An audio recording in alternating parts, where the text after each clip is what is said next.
I saw, I think you might have posted it, interview with Howard Lutnick in Davos with Maria Bartiromo.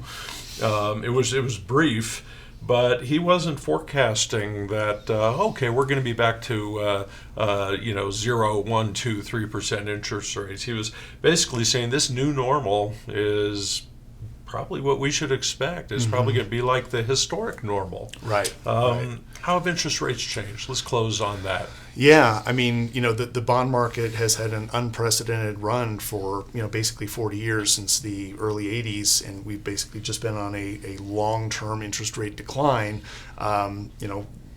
So basically, coinciding with, different economic cycles, whether it was the Fed lowering rates during the Great Financial Crisis or, of course, during COVID. I guess I would say first and foremost, Howard tends to be somewhat of a bear. He's been through some unbelievable times in his helm at Cantor, and so I don't blame him for. And plus, he's a bond guy. Sure, and bond guys tend to be a little bit bearish. I think the idea that interest rates are going to go back down to where they were a year ago, they could. And they certainly are factors why that could be the case. But a lot of people feel that given where inflation is and as you said, kind of a new normal, that interest rates may normalize and stay at these levels for a significant period of time. I think commercial real estate is slowly starting to adjust to that mindset.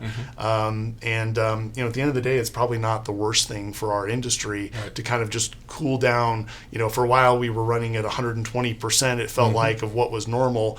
To maybe cool down to 95% might be a good thing, because what it does is it hopefully gives opportunities to more conservative companies who are realistic about their projections and expectations, and maybe put some of those players who were saying, well, I don't understand why rents won't go up 15% per year. They did for the last 4 years. Right. Hopefully they kind of go in the penalty box of that sort of aggressive mindset that is just long-term not sustainable. Well, and I feel for young people who are, and when I say young people, perhaps younger than 30, they've never seen what you and I would consider a normal market. Yeah.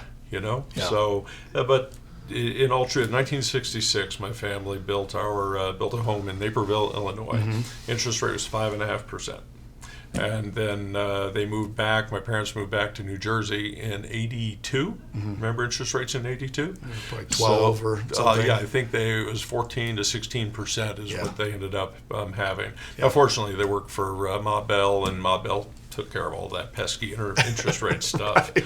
But I remember my dad saying, "Man, we are never going to see interest rates at 5.5 again." Right. And then what we've seen in the last few years has been unprecedented. So I think 5 to 6, I would agree with Mr. Lutnick that that's probably historically more of a normal. And then it gives the Fed room to respond when you do have a crisis of some kind. That's the whole key is if you don't have any slack or any dry powder, as they say, then when these situations come along, the Fed has no way to react to it. So very good. We're hopefully in a good spot there.